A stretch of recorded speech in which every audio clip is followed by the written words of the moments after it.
Well, I'm certainly glad you're here. How many of you grew up on a farm or still work a farm or have anything to do with livestock? Well, I'll tell you what, you're my kind of people, because I grew up on a farm in West St. Louis County, and we started out with beef calves, and if you raise livestock, the only way you can make money is if you raise a lot of your own feed, for those of you who don't have that experience.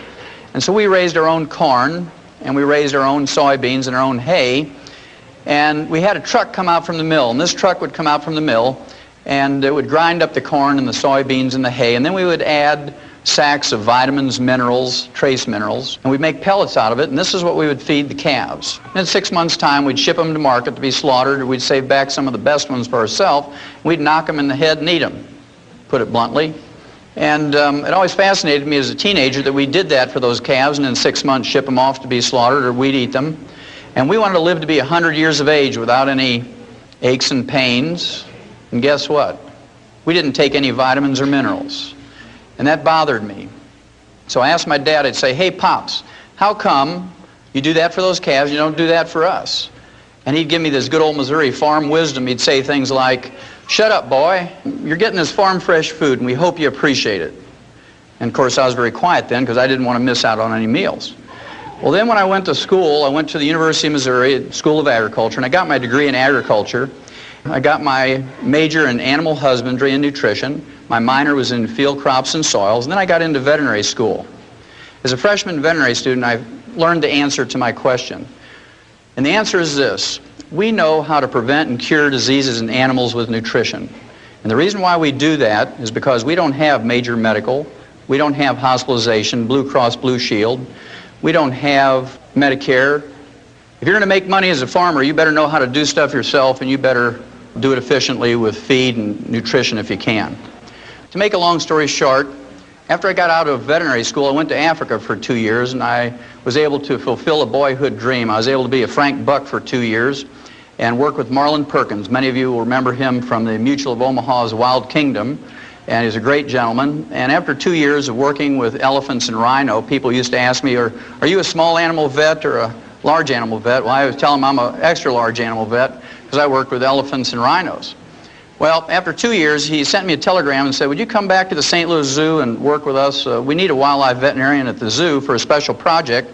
We were given a $7.5 million grant from the National Institutes of Health, and what we need is a veterinarian who will do autopsies of animals that die of natural causes in the zoo.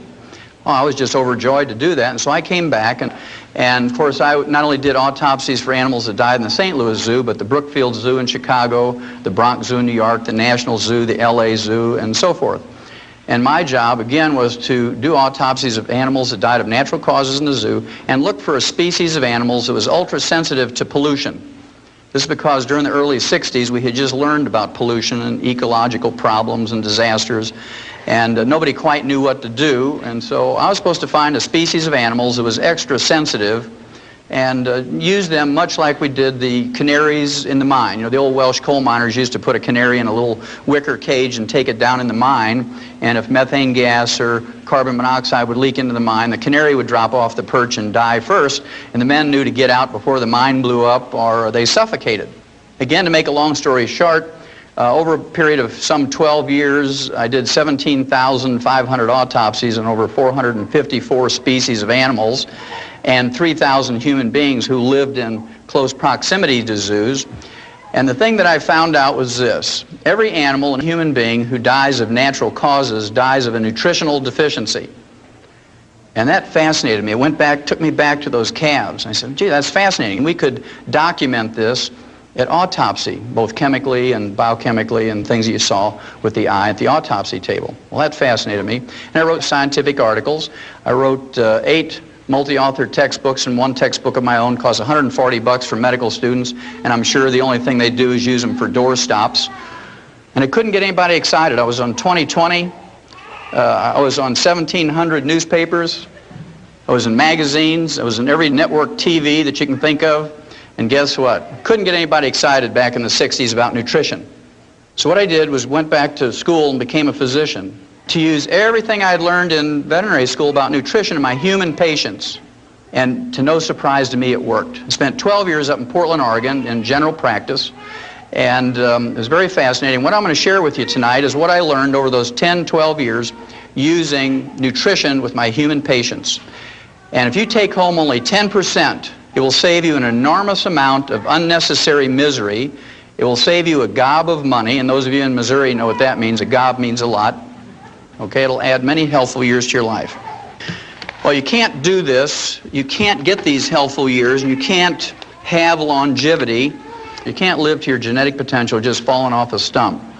You have to do some things. And the first thing I have to do is convince you that it is worth doing these things. And I'm going to start out by convincing you that the genetic potential for human beings is 120 years, our genetic potential for longevity. In May 11th, the oldest living American at this time and documented through the Guinness World Book of Records was Margaret Skeet. She was from Radford, Virginia. She died at age 115, and she died of a nutritional deficiency. You can tell that from her obituary. She died of the complications of a fall. What did she die from? Osteoporosis, very good. She died of a calcium deficiency. She had no heart disease, no cancer, no diabetes, no other infirmities, but she died 3 weeks after a fall because she didn't have enough calcium. Her daughter said that she had a craving for sweets until she died, and that's a disease called pica. We'll talk about that in a little bit, but usually when you have a craving for chocolate, if you're a chocoholic or a sugaraholic, that means that you have a deficiency. Then in a third world country, in Niger, in Africa, a chief by the name of Bauer, at age 126, was eulogized by one of his wives, and she was bragging about him at his death at age 126. He was still in possession of all his own teeth. Okay, so you assume that other faculties are working too. Then here's a gentleman from Syria at age 133. He died in July of 1993. He fathered 9 children after the age of 80. And this meant if you add up 9 months for each child and a year for breastfeeding for each one and a year between each one of the children, he was still fathering children after age of 100. So there's still hope for you fellas. Then those of you who like science, in November of 1993, those 6 biospirians came out of that dome in Arizona. They were in there for 2 years, 3 couples, and they were supposed to eat the perfect food and recycle the atmosphere and grow their own food and whatnot and have no pollution in their water or air or food. And when they came out, they were examined by medical gerontologists from UCLA, University of California at Los Angeles. They put all this information, their physical and their blood work and so forth, into the medical computers at UCLA. And the medical computers projected that they could live to be 165 years old if they continued to do what they were doing. So all of that just says to you that there's a possibility you can live to be 120. And when I grew up on the farm, we could grow 200 bushels of corn per acre. And with all the labor and all the fertilizer and everything else you did, you could make a profit if you grew 200 bushels per acre. But if you only got 100 bushels per acre and put out that same effort and the same fertilizer cost, you'd lose money. And so I want you to think about it. The average lifespan for an American today is 75.5. The average lifespan for an MD or a doctor is 58. You want to gain 20 years statistically, just don't go to medical school. If you want to live to be 120, there's only 2 basic things. It's real simple, 2 things to remember. Number 1, you have to avoid the pitfalls. You have to not step on the landmines, I call it. And those of you in the military, you know what that means. You do something stupid like step on one of those things, you kill yourself wastefully or unnecessarily. And of course, if you play Russian roulette or smoke excessively or drink excessively or wear a black sweatsuit and run down the middle of the highway at 2 o'clock in the morning, you're going to get struck by a car. All of those things are foolhardy, but it's amazing how many tens of thousands of people die in America from doing those stupid things every year. The last thing I will share with you on that subject of avoiding the landmines, I'd suggest very strongly to you that you avoid going to doctors. And I'm going to back up that statement, which is a pretty strong statement, from Ralph Nader's group in January of 1993, just about a year and a half ago, January 13th. He put out a news release based on a 3-year study on the causes of death in American hospitals, and it was a 1,500-page report, this 3-year study, and I'm not going to waste your time or mine by going over the whole thing word for word, but the bottom line says a lot. Quote, 300,000 Americans are killed each year in hospitals alone as a result of medical negligence, unquote. I'm going to read that figure again because it's a huge figure. Quote, 300,000 Americans are killed each year in hospitals alone as a result of medical negligence. unquote. Now, he didn't say slipped away quietly out of neglect in a corner somewhere while they're waiting for an x-ray. He used the word killed. When you use the word killed, that means there was a procedure the doctor was doing went wrong somehow. That means that they gave them a wrong prescription. They put a decimal point in the wrong spot and gave them an incorrect dosage. These people were killed. 300,000. To appreciate how big a figure that is, you have to compare that with our military losses in Vietnam over 10 years, where we lost 56,000 people over 10 years, or an average of only 5,600 a year, on a field of battle where people had guns and artillery and explosives trying to kill each other. And millions of people poured out into the streets and protested that war. We had political anarchy in the last 3 years of the war. Students took over universities and colleges with guns and explosives. National Guardsmen shot students at Kent State in Ohio. We chased a president out of the presidency for 5,600 military personnel a year. And here's one profession that takes your tax money in the form of Medicare and Medicaid and kills 300,000 of us a year, according to Ralph Nader, and I believe him, he has no axe to grind. And you can go out in the street any day of the week in any city, and there isn't even a crazy street preacher out there with a sign that says, "Protect us from doctors." I want you to think about that, folks. That's number one. You have to avoid stepping on the landmine. So there's a certain value in treating yourself when you can, or preventing disease so you don't have to get treated. Now, the second thing you have to do, number two, is you have to do the positive things. You have to do the positive things. And I'm going to start out here by just putting a figure up on the board. It's the number 90. And you need 90 nutrients in your diet every day. You need 60 minerals. You need 16 vitamins. You need 12 essential amino acids or protein building blocks. And you need 3 essential fatty acids. You need 90 nutrients in your daily diet. Otherwise, you're going to get a deficiency disease if you don't have them in complete numbers and optimal amounts.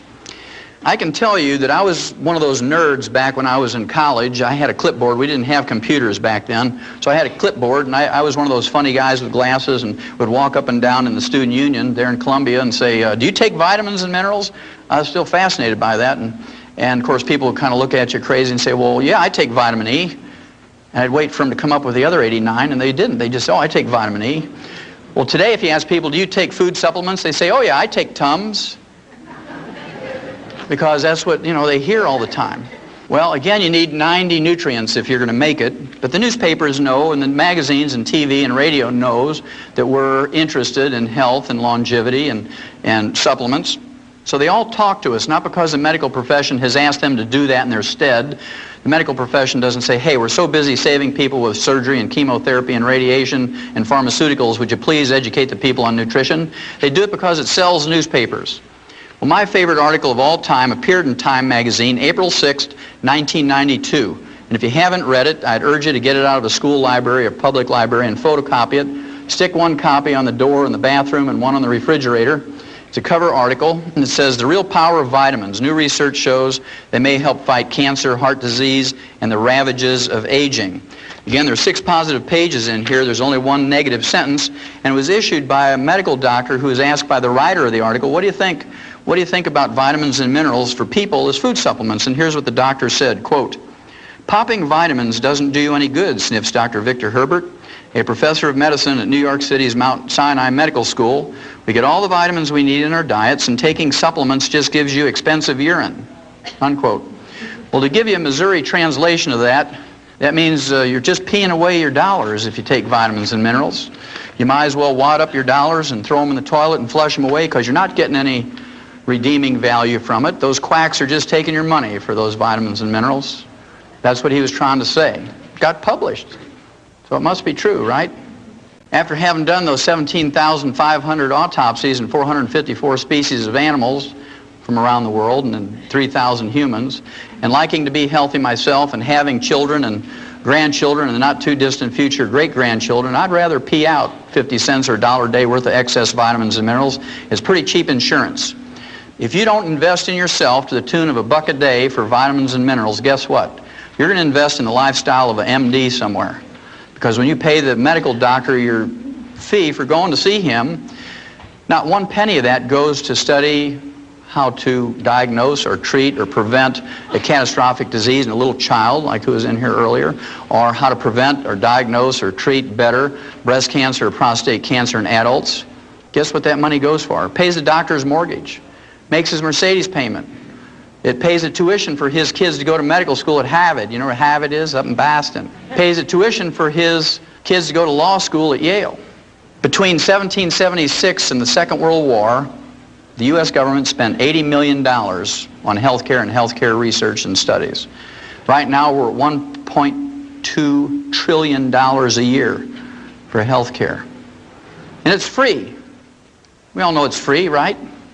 It's not free, but we're supposed to believe it's free, and everybody wants more of it and more free stuff. Well, I'll tell you what, if we used a human-type medical system for the agricultural industry and the livestock, your hamburger costs $275 a pound.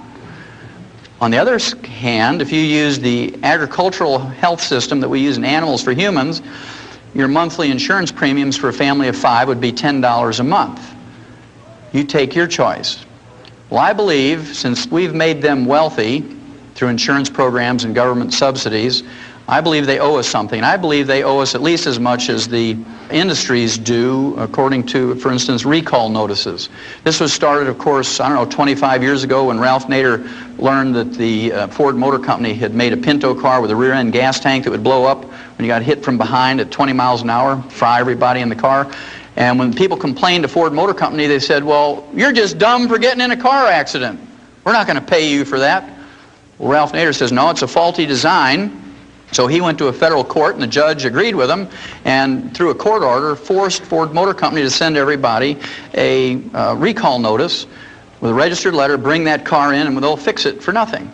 But they kill 300,000 a year, and nobody protests as long as we get ours free. And that scares me, that attitude. At any rate, I've got a bunch of these recall notices you should have gotten over the last couple of years. We'll go through them quickly. Number one is ulcers. How many of you ever heard that ulcers is caused by stress? Okay, everybody's heard that. If you don't raise your hand, you got Alzheimer's or you're fibbing, right? Well, we knew 50 years ago in the veterinary industry that ulcers, at least in pigs, was caused by a bacteria called Helicobacter pylori. And, of course, we couldn't get one of these high-priced stomach surgeons from Mayo Clinic. In fact, we always used to yell, hold the Mayo, when they'd say stuff like that.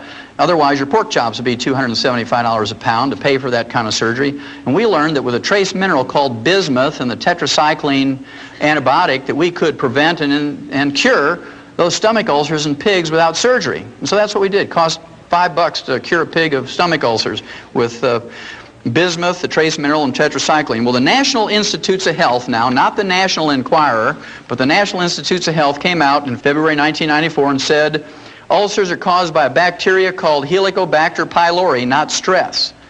And they can be cured. They actually use the cure word in this news release. Medical researchers never do that. They always say, shows promising results or may be beneficial. They use the cure word, National Institutes of Health, and they say can be cured with a combination of the trace mineral bismuth and tetracycline.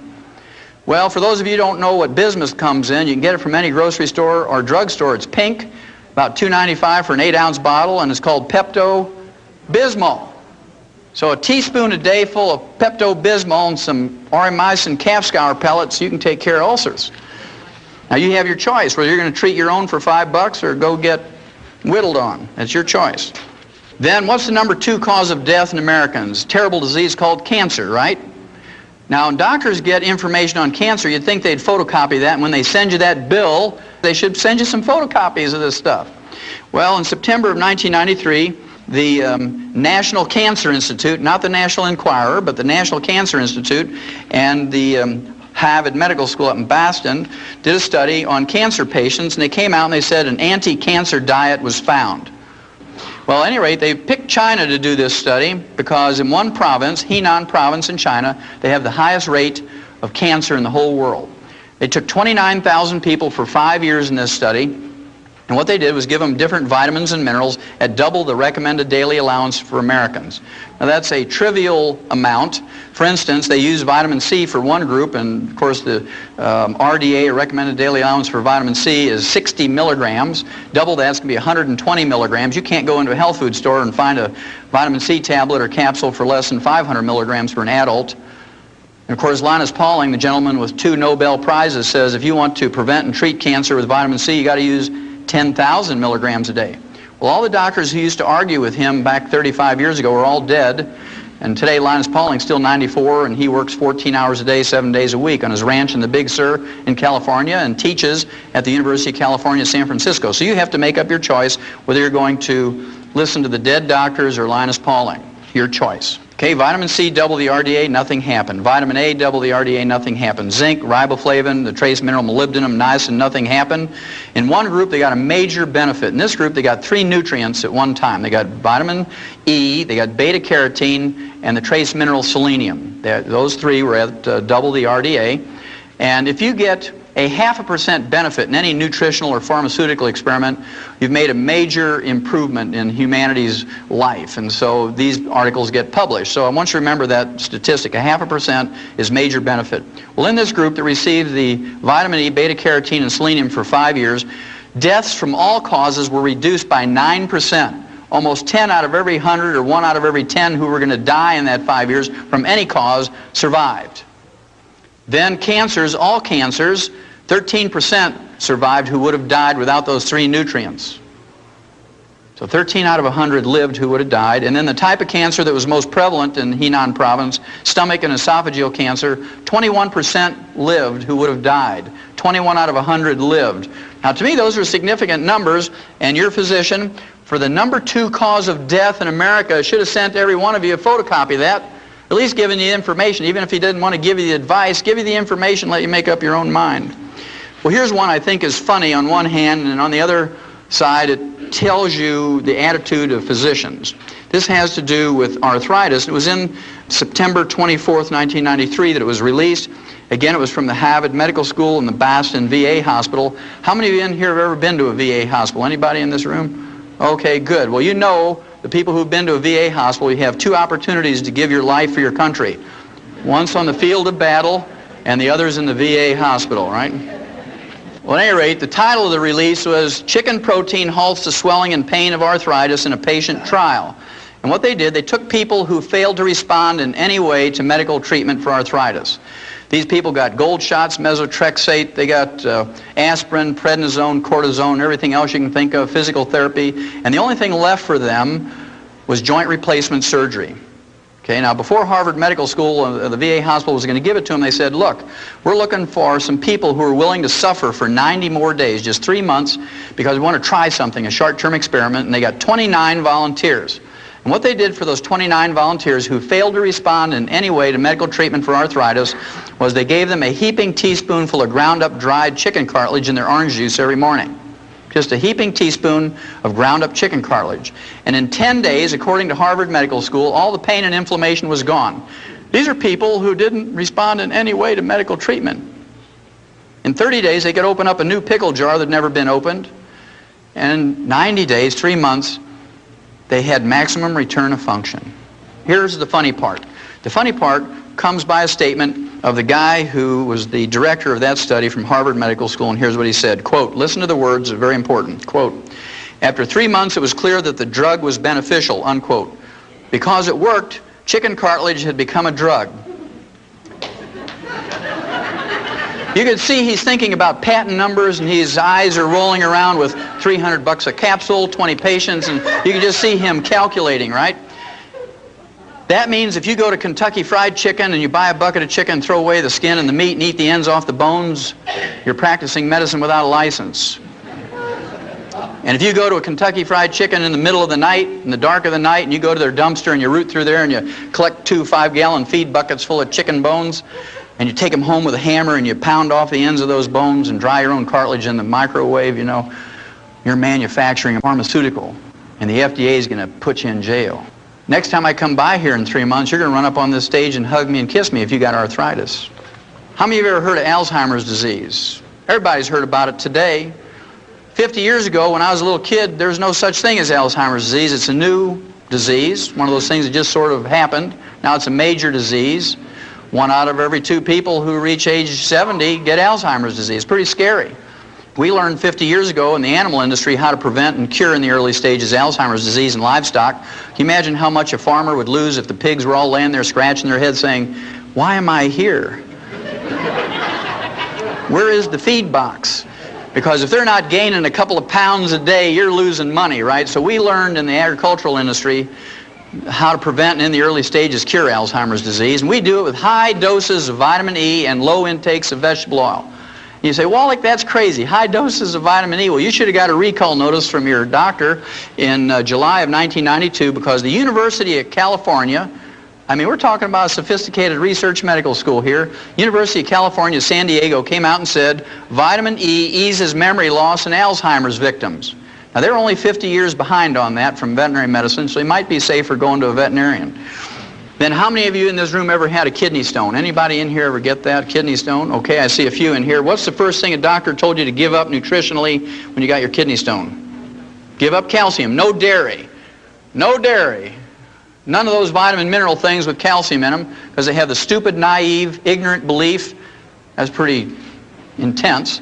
They have the stupid, ignorant, naive belief that the calcium in your kidney stone comes from the calcium you eat, when in fact it comes from your own bones. When you have a raging calcium deficiency, a raging osteoporosis, then you get kidney stones. We learned years ago in writing in the agricultural industry, if you wanted to prevent kidney stones in livestock, you better give them more calcium. You better give them more magnesium and more boron. Now the reason is, of course, bulls and rams, male cattle and sheep have special anatomy. When they get a kidney stone, they die. They call it water belly. They die. When you and I get a kidney stone, we just wish we were dead. But no farmer is dumb enough to pay for the feed for an animal and have it die before you can either eat it or send it to market. So we learned how to prevent those things. Well, you should have got a recall notice from your doctor, especially you people who've had kidney stones. Your urologist should have sent a notice to you. This was March of 1993. It says, calcium limits kidney stone risk, and this is from the Harvard Medical School up in Boston, by the way. In a study that turns conventional medical wisdom on its head, researchers have found that people whose diets are rich in calcium run a reduced risk of developing kidney stones. In a study of more than 45,000 people who were ranked into 5 categories, the group that had the most calcium had no kidney stones. Now, about 5 years ago, when I started out on this crusade and started lecturing to people all across America, and I'm in one time zone and the next and all over, I knew I was going to get crazy out there doing this. Last year I was on the road 300 days out of the year, 300 out of 365 days. And so I decided I needed to have a hobby that I could take with me. Every time I get a little wacko, I could go in my room and do this hobby and I'd be okay. You know, it'd be kind of like having a little piece of home with me wherever I went. And I wanted to have a hobby that would help other people. I didn't want to collect baseball cards because I like football. And I didn't want to do just crossword puzzles because good mental exercise, but wouldn't help anybody else. And I couldn't take my compost pile. I like to garden, and the hotels don't like that, you know. So I decided I was going to collect obituaries of doctors and lawyers.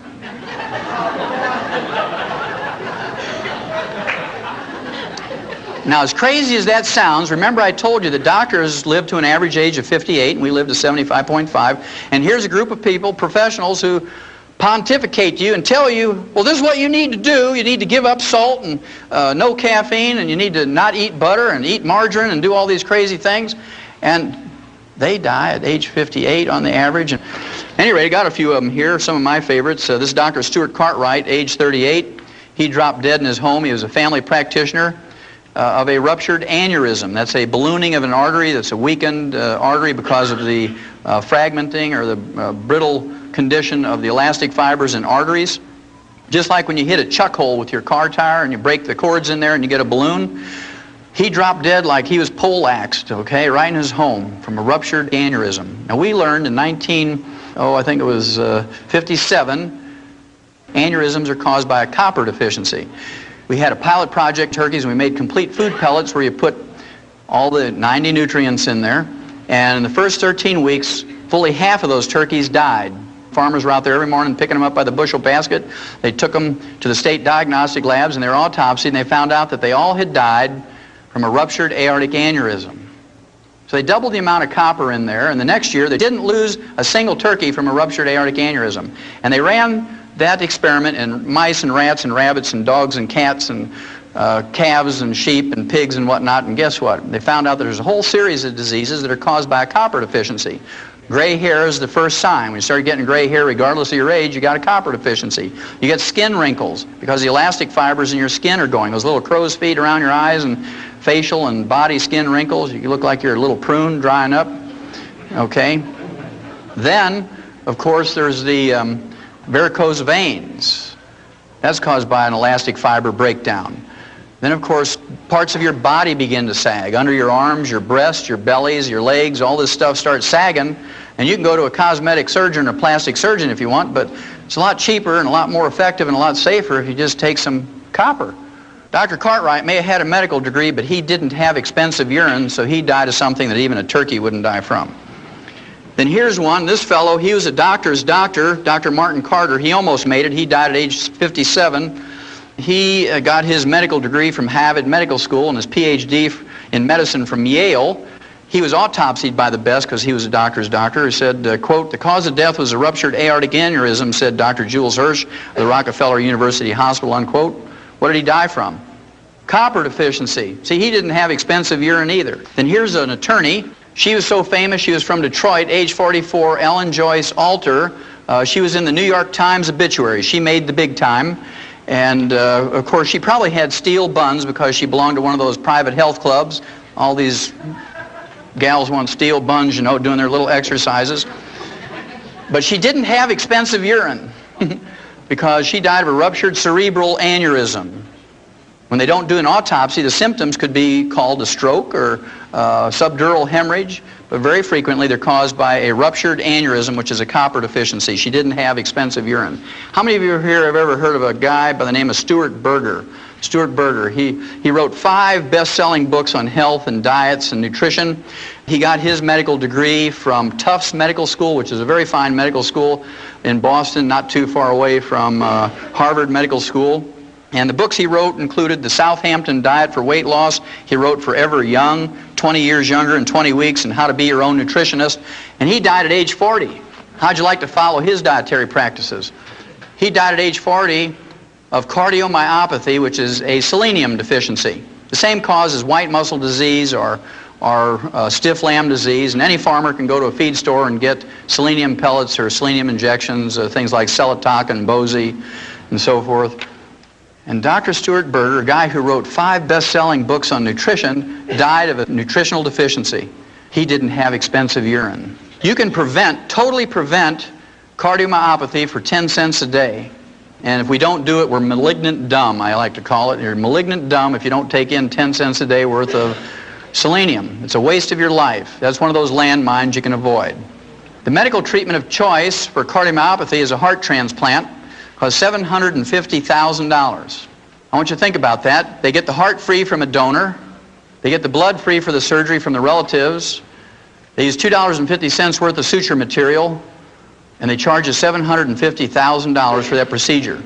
Now, 6 months ago in LA, when they had the earthquake, they were putting people in jail for 60 and 90 days for price gouging, for selling these terrified people a gallon of water for $4. They put them in jail for price gouging for selling them a gallon of water for $4. Now, to me, that's entrepreneurialism. You know, that's being in business for yourself. If you had a way to distill water and make water, and you had a car and you could get in there and sell those people a gallon of water for $4, hey, more power to you. Because if you go to a 7-Eleven and buy a quart of Evian water, it's $1.29. So 4 of those quarts is $5. Kind of interesting, isn't it?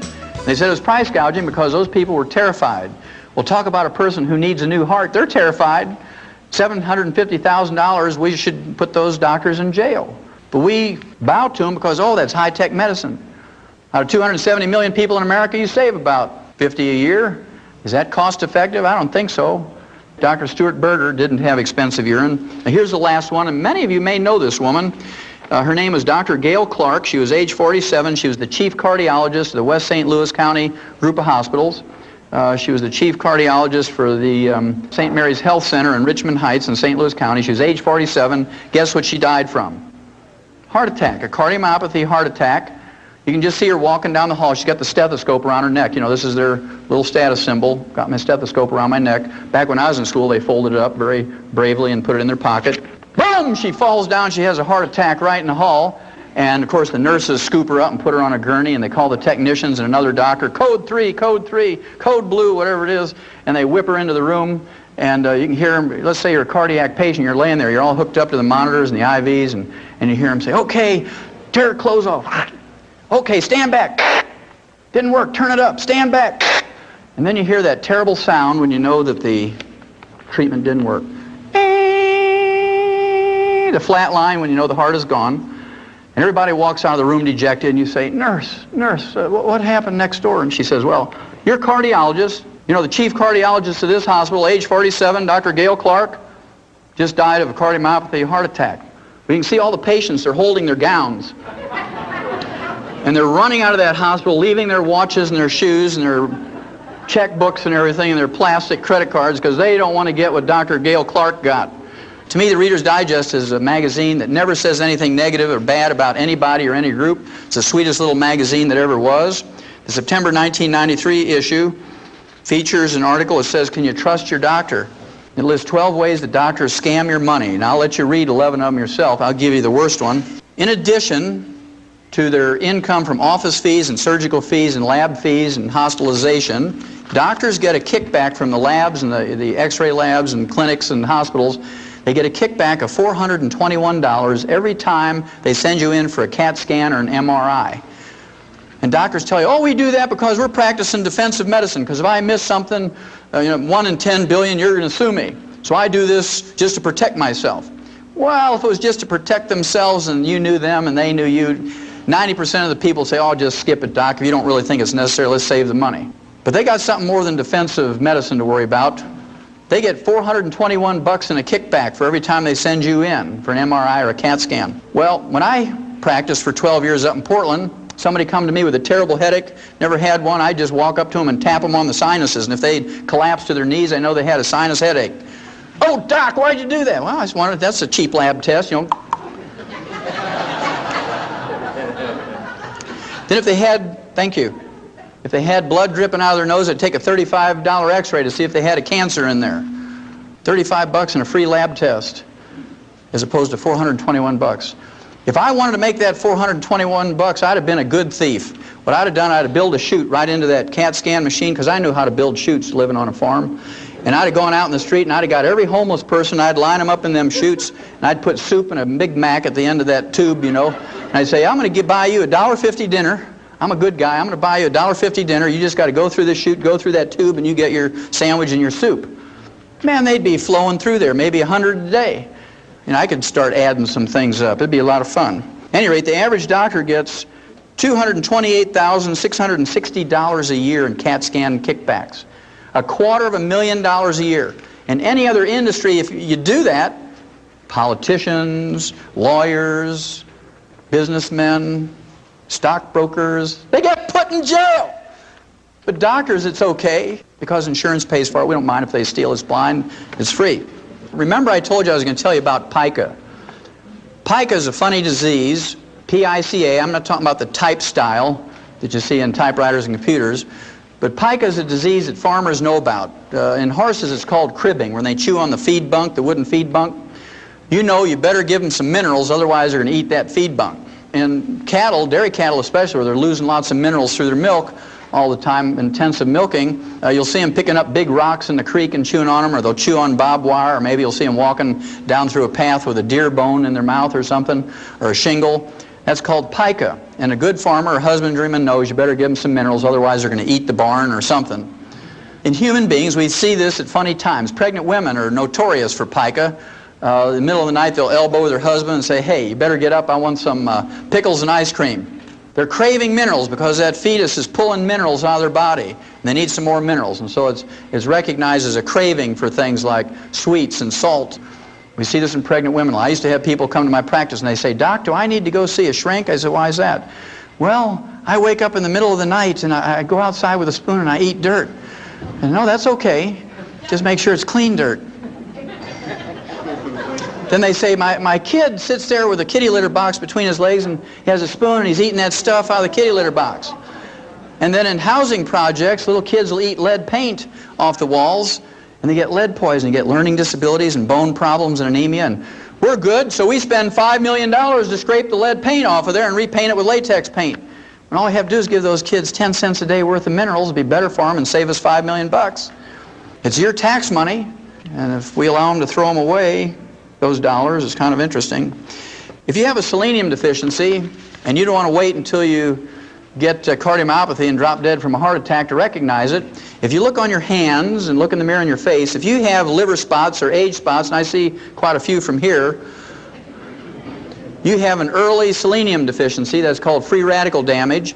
And fortunately for you, if you recognize that and you start taking in some selenium, in 4 to 6 months those will go away.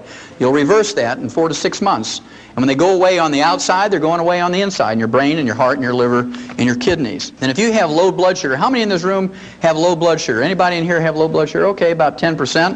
How many of you have ever seen a hyperactive kid who gets on sugar? Okay, about everybody in the room. People who have sugar problems are like alcoholics. There's good ones and bad ones. You know, the good alcoholics are one, when they get 2 drinks, they just go off in a corner and go to sleep, right? Same way with somebody with low blood sugar. They eat a big meal or they eat a piece of pie, 3 hours later, they clunk out and go to sleep. Then there's bad alcoholics. They're the one that gets 2 drinks in them and they get violent and raged and they want to fight everybody. Punch holes in the wall, and, you know, big brave fellows, and they kick their wife and kick the dog and take the chainsaw and cut their neighbor's tree down and all these wild things and drive reckless down the roads and kill people. Those are the bad drunks. Well, people who have blood sugar problems, there's bad blood sugar people too. They get a little crazy. Okay, I don't know how many of you remember the Twinkie defense, right? Remember when somebody murdered 2 people? And he claimed he ate a Twinkie 3 hours before he murdered them, so they let him off because he got temporarily insane every time he ate sugar. Now, don't any of you try that. Well, chromium and vanadium deficiency will result in these sugar problems. Low blood sugar, and if you let it go on for any length of time, you develop diabetes, chromium and vanadium. Then a tin deficiency, the early symptoms of a tin deficiency are male pattern baldness. I see a lot of tin deficiency in this room. Yes. And if you let it go on for any length of time, you get deafness. Then there's a boron deficiency, and you gals should know about boron because it helps you keep the calcium you take in your bones so you don't get osteoporosis. Boron. Also, it helps you make estrogen. It helps you fellas make testosterone. If you don't take in enough boron, you ladies are going to suffer miserably going through menopause. Okay, you're going to have all those terrible symptoms. You fellas don't get enough boron, can't make testosterone, you won't know whether to lead or follow on the dance floor. You're going to be confused. She's saying he's got a boron deficiency. The first symptoms of a zinc deficiency is you lose your sense of smell and your taste. You say, oh, you know, food just doesn't taste good anymore, and you don't have a cold or anything like that, and you say, your wife says, well, aren't you excited about dinner? I spent the whole day in the kitchen cooking dinner. He says, well, I didn't smell anything when I walked in. You know, he's got a zinc deficiency. Well, in laboratory animals, there's some 7 rare earths. These rare earths are trace minerals you need in lesser amounts than you need trace minerals, and they actually double the lifespan of laboratory animals. They've not been proven in humans yet, but I'm not going to wait 500 years for doctors to approve it. They're still arguing over vitamin C and calcium, right? So I'm just going to do it. Didn't kill any laboratory animals, just doubles their life, and it's not a drug. These rare earths are called lanthanum, praseodymium, neodymium, samarium, europium, ytterbium, and thulium. There must be a reason why they're named after Old Testament cities. Well, remember I told you we needed 90 nutrients, we need 60 minerals, we need 16 vitamins, 12 essential amino acids, and 3 essential fatty acids. And of course, we're lucky in that plants as a group can make most vitamins, amino acids, and fatty acids. Plants can do that because they just take carbon out of the air and make carbon chains to make vitamins, amino acids, and fatty acids. But you have to eat 15 to 25 different plants a day in the right combinations to make this happen. Theoretically, it's possible, but most Americans don't do it. The average American thinks if they eat some potato buds out of a Betty Crocker box, they're eating a vegetable. Okay, so you got to be careful what you're considering a vegetable.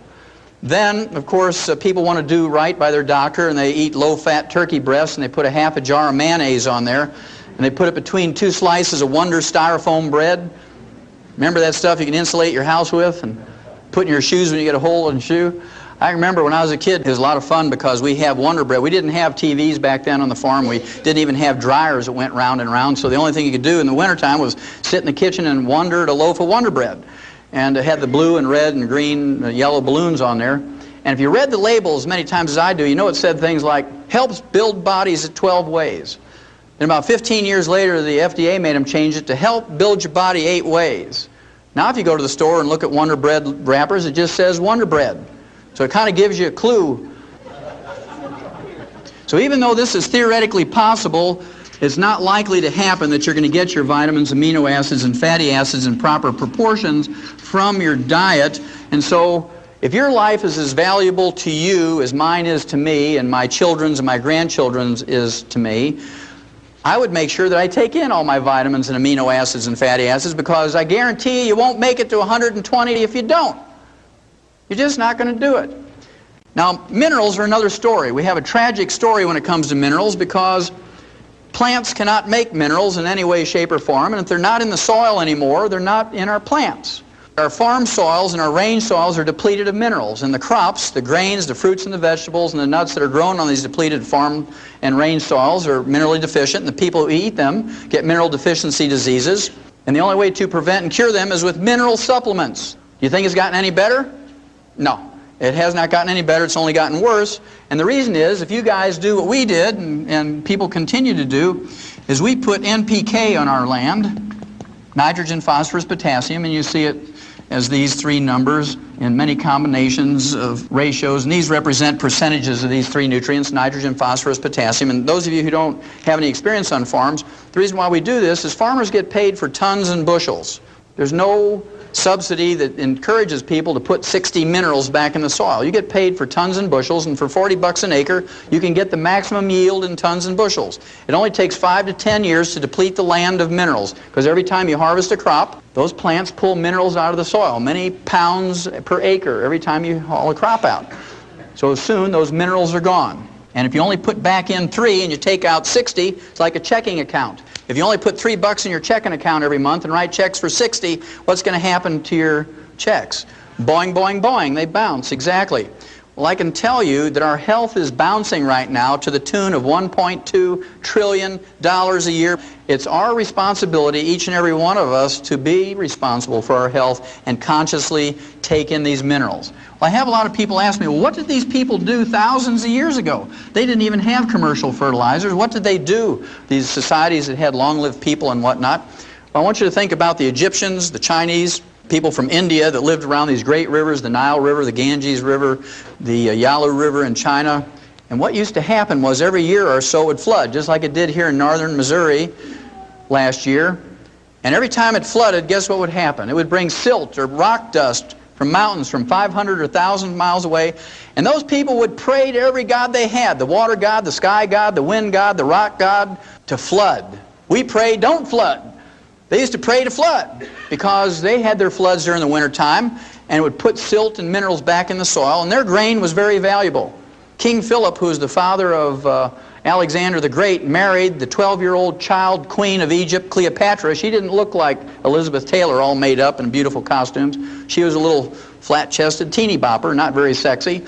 But Philip married her because she controlled the best wheat in the world. And if he wanted his Macedonian army to conquer the world through his son Alexander the Great, he needed the best wheat in the world so you could march 20 hours a day, fight for 6 hours, and win. If they used the wheat from the depleted soils in Greece, they couldn't go 20 minutes without saying, "Mommy, pick me up." Can you imagine these big Greek soldiers? "Oh, my legs hurt, pick me up." And so they knew the best place to get wheat was from Egypt. It was those floods that gave them those minerals. And all those cultures that came up with all the great art and all the great technology came from those places because they had more intelligence, because they had more nutrition, more minerals, I heard somebody say. Very good. Well, you're getting the picture. Well, what I'm going to do here is I'm just going to pick out a couple of minerals, just a couple of them, so you get the idea. It applies to all of them. Let's just pick out a common one, like calcium. Everybody knows about calcium. Calcium deficiency will result in something like 147 different diseases. They're just different names. They're named after people like Bell's palsy. You know, everybody knows about that. One side of your face sags. It's not a true stroke. It just affects your facial muscles. It's caused by calcium deficiency. We'll talk about it in a little bit. But everybody knows about this one, osteoporosis. It's the number 10 killer of adults in the United States. It's very expensive. It costs you $35,000 each for each hip to replace. It's okay. It's free. Insurance will pay for it. It costs you $70,000 for both hips. As expensive as it is, and the number 10 killer, remember, Mrs. Skeets from Radford, Virginia, aged 115 years of age, she died of complications of a fall. We don't have osteoporosis in animals, and it's because of farmers we don't have osteoporosis in animals. It goes like this. You have a pasture with 100 cows in it, and this year you didn't have any calves, you can't repay your operating loan, you're in trouble. Right? Because you paid for the feed and the vet bill and mowed the pasture and fertilized and maintained the fence and fed the cows and all this, that, and the other. You don't have any calves, you can't pay back the operating loan and make any money. So you call the vet out and you say, do I get rid of these cows? What happened here? And he examines the cows. He says, nothing wrong with them. He says, let me look at the bull. And he says, aha, here's your problem. That bull has osteoporosis of both hips, can't breed the cows, didn't have any calves. He says, I'll tell you what though. He says, you give me $70,000. He says, I'll put 2 new hips in that bull and next year you'll have some calves. Well, the first thing that farmer says is, stand back, Doc. Boom! He blows that bull away with a deer rifle, and while the kids are grinding the bull up with a grinder and cutting roast and steaks off that bull, the farmer is chewing on a straw and saying, now, Doc, pushes Stetson up a little bit, and he says, you know I wasn't going to pay you $70,000 for that old bull. He says, I can get a new bull every year for 70 years for that. He says, but every once in a while I get a bull that throws good calves, I'd like to keep them. Is there any way I can prevent that osteoporosis thing from happening to a good bull? He says, well, yeah. He says, if you'll give a bull calf 10 cents worth of calcium every day after he's weaned, he'll never get osteoporosis. The farmer says, no, wait a minute, Doc. You mean if I give that bull 10 cents a day worth of calcium from the time he's weaned, I can prevent a $70,000 disaster? He says, oh, yeah, it's that simple. He says, you mean all I have to do is give up a half a cup of coffee a day to do that? He says, yeah, that's it. He says, I choose that one. He says, I'll give up the half a cup of coffee. And that's what we have to think like. Then there's receding gums. Dentists and periodontists will tell you that if you want to prevent and cure receding gums, you better floss and brush after every meal. If you believe that works, I have some oceanfront property in Montana to sell you. If you all know your geography, you know that doesn't work. Now, as a veterinarian, I've seen hundreds of thousands of animals of all kinds, mice, rats, rabbits, dogs, cats, sheep, pigs, horses, lions, and tigers, and bears, and they don't get receding gums. And they don't floss. Now, they do get funky breath, but they don't get receding gums. Well, if you want to smell something, you just let a camel breathe on you, boy. Well, the reason we don't have receding gums in livestock is because we've dealt with the osteoporosis problem. Receding gums is not a deficiency of flossing. It's in fact osteoporosis of the jaw bones and of the facial bones. So if you have gingivitis or receding gums, you have advanced osteoporosis. Those bones around your teeth are melting away little bit by little bit every day. And if you take your teeth out at night and put them in a glass next to your bed and that fizzy stuff, you have major advanced osteoporosis because all your bone has melted away. Then there's arthritis. We talked about that a little bit earlier. Remember the chicken cartilage? 85% of all arthritis is caused by osteoporosis of the joint ends of the bones. You're talking about degenerative arthritis, osteoarthritis, sciatica, lumbago, rheumatism, all those sorts of things. They're caused by osteoporosis of the joint ends of the bones. I want you to think about something for a minute. If you don't take a pain reliever or an anti-inflammatory for that arthritis, let's say you get arthritis of the hips, you're going to kind of favor that a little bit, aren't you? You're going to get a cane or a walker or crutches. You're going to favor it, and so you don't put any weight on it. I want you to think about that for just a second, because then I want you to think about driving your tractor in a field or you're driving a Mercedes down the highway. Either one, doesn't matter, whichever you love more. Let's say you didn't put the nut on that oil pan real tight and all the oil drained out. And that light on the dashboard comes on and says, I'm getting hot, you better give me some oil. And that light irritates you. So you stop, you open up the hood, you get your clippers out, you know, your fence clippers, and you clip the wire to that light and you close the hood and you just keep driving. Would you do that to your tractor or your Mercedes? No, you wouldn't. But we take those pain relievers for arthritis and we go out there and square dance and do the Texas two-step and do our 5-mile walks and our aerobics. That pill works real good, Doc, because it killed my pain. And you're just wearing that thing off faster and faster. Then your doctor's really going to get rich because you need joint replacement surgery. Then there's hypertension. This is one of my favorites, so I'll put a star over here. Hypertension is high blood pressure. What's the first nutritional thing that a doctor will tell you to give up nutritionally when you get high blood pressure? Give up salt. Everybody knows that one. That's been ingrained in our head. Well, they must think we're dumber than cows, because what's the first thing you put out for your livestock? It's about that big. A salt block. No farmer is going to be economically viable if you don't put a salt block out for your livestock. They're going to die. Your veterinary bills are going to go crazy.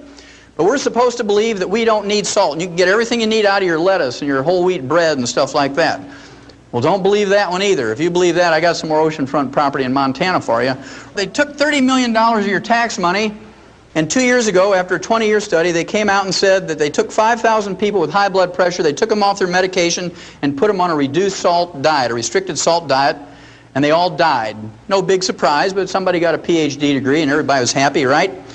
But when they looked at this results, they said that, oh, only 99.7% of the people didn't get any results from that before they died. 0.3% did get some result, dropped their blood pressure 1 point before they died by restricting their salt. So the referees who judged that article said, oh, doesn't matter, you might as well let high blood pressure patients eat salted peanuts and dill pickles and salt their food to taste because it doesn't matter. In fact, worrying about the salt is more stress than taking the salt. Then they had a control group with 5,000 people with high blood pressure, and they doubled their RDA of calcium, and they stopped the experiment in 6 weeks because 85% of them were cured of their high blood pressure just by doubling their calcium intake. Now, they didn't cold turkey stop their high blood pressure medication, but what they did was they went to the doctor and he says, you don't need this medication anymore. What are you doing? I said, well, I'm on this experiment where I double my calcium intake. Anybody get a recall notice from your doctor saying it's okay to salt your food to taste and please do double your calcium intake? Anybody get that? Not a single one. That's very interesting. Then, of course, there's insomnia. That's where you roll around all night. When you wake up in the morning, you're more tired when you went to bed. That's insomnia. Of course, doctors have 2 treatments for that. They have Halcyon, which is a sleeping pill, and they have barbiturates. And they kill about 10,000 people a year with overdoses of those things, but that's okay. It's a prescription, and they're watching out for us. And remember, George Bush, when he went to Japan, they gave him some Halcyon so he could sleep on the way to Japan because of the time difference. And when he woke up, one of the side effects of Halcyon is nausea and vomiting. I don't know how you say it in Japanese, but it was very dramatic on world TV, right? Not very presidential. Blah! And so I'm sure that's why he lost the election, because he puked over that Japanese ambassador. And then, of course, there's kidney stones, and then there's bone spurs, heel spurs, and calcium deposits. Again, physicians will tell you the first thing to give up nutritionally is calcium and dairy, because they have this foolish belief, the stupid belief, the ignorant belief that the calcium in kidney stones, bone spurs, heel spurs, and calcium deposits come from your diet, when instead it only comes from your bones when you have a raging osteoporosis. And when you get these things, you need more calcium, not less. Then there's cramps and twitches. You wake up in the middle of the night and your foot is all cramped up around your neck and you say, Lord, take me from the knee down. I'm not going to make it till morning. We've all experienced that. That's very common. Then there's PMS, premenstrual syndrome. You know, the emotional and physical stuff. The medical treatment of choice for PMS is what we call a hysterical ectomy. It's been shortened to hysterectomy. That's a 100-year-old treatment. And the doctors do about 285,000 unnecessary hysterical ectomies a year, but it makes Mercedes payments, so they do them. Even the AMA said they're unnecessary, but they don't take their licenses away, and people keep going to them. You imagine a poor woman in her 30s. She says, Doc, you got to do something. Every time I go out to hang up the clothes, my neighbor's kids run down the basement screaming witch. My own kids think I'm crazy. My husband's leaving me. I'm going to lose my job. You got to do something. Well, the University of California, San Diego came out 3 years ago now and said if you just double the RDA of calcium intake, you'll get rid of 85% of the emotional and physical symptoms of PMS. And when that came out, there were huge lines around the health food stores around the blocks, and people had sleeping bags because they closed before they all got their calcium, and every person in line was a man. They were there for their daughters and their girlfriends and their wives and things like that. Okay, and lastly is low back pain. 85% of Americans get low back pain whether you work on a computer or you unload hay or you drive big trucks, doesn't matter. Low back is a big problem. Low back is just osteoporosis of the vertebrae, whether you have a disc problem or whatnot, because if your disc doesn't have anything to hold on to, your vertebrae have melted away, what's going to happen to the disc? Especially if you have a copper deficiency, because they're made out of elastic fibers, they go like a water balloon with a lot of pressure on them. I just want you to look at this quickly before we do the last mineral. Low back, you go to an orthopedic surgeon or a rheumatologist, you might get a muscle relaxant. You might get Valium and a muscle relaxant. You get a laminectomy. You get your vertebrae fused. You might get a disc operation. They don't tell you 75% of the time you'll never be the same again, right? PMS, you go to your OBGYN. You can go to an internist. You can go to a family counselor, a shrink, or a divorce attorney. Cramps and twitches, you go to a neurologist. You go to a sports medicine doctor, an internist. Bone spurs, heel spurs, calcium deposits, you go to a rheumatologist, an orthopedic surgeon, or a podiatrist. Kidney stones, you go to a urologist or an internist or a surgeon. Insomnia, you go to a shrink or a sleep clinic or an internist. Hypertension, you go to a cardiologist, an internist.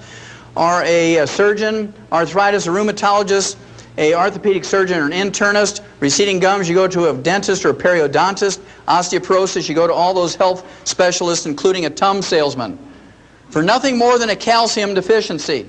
It costs you 10 cents a day to deal with.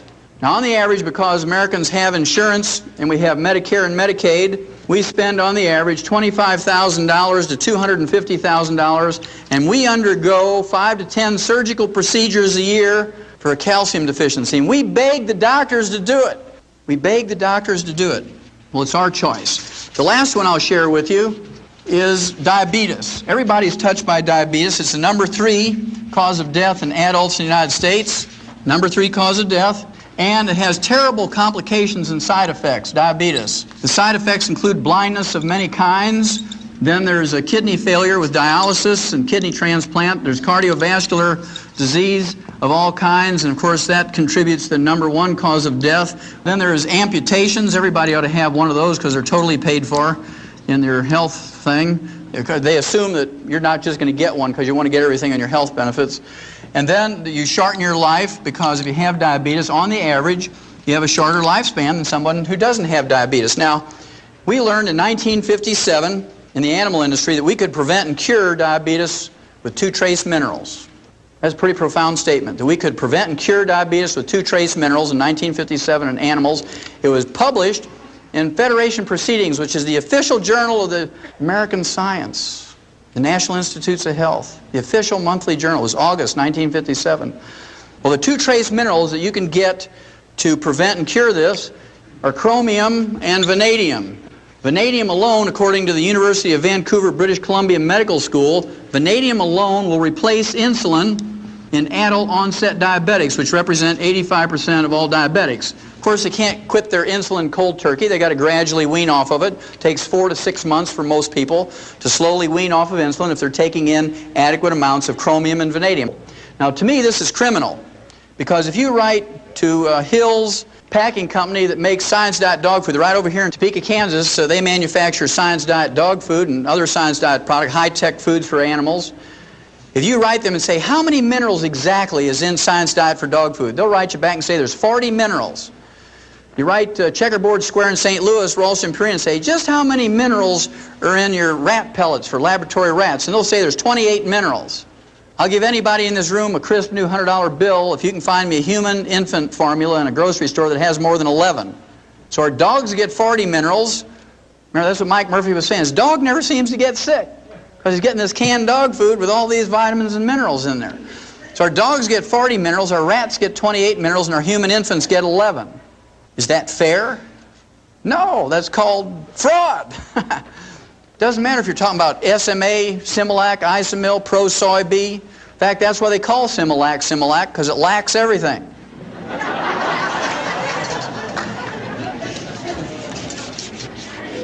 Okay, if I've convinced you that you have to consciously take in all the minerals yourself, that you can't depend on your food, and certainly you can't depend on anything that's boxed or packaged or bottled, there's 3 types of minerals that you have to be concerned about. One is metallic minerals, and metallic minerals are essentially ground up rocks. Metallic minerals are things like oyster shell, egg shell, dolomite, limestone, calcium carbonate, clays of various kinds, Mount Marulanite clay, seabed minerals, tums.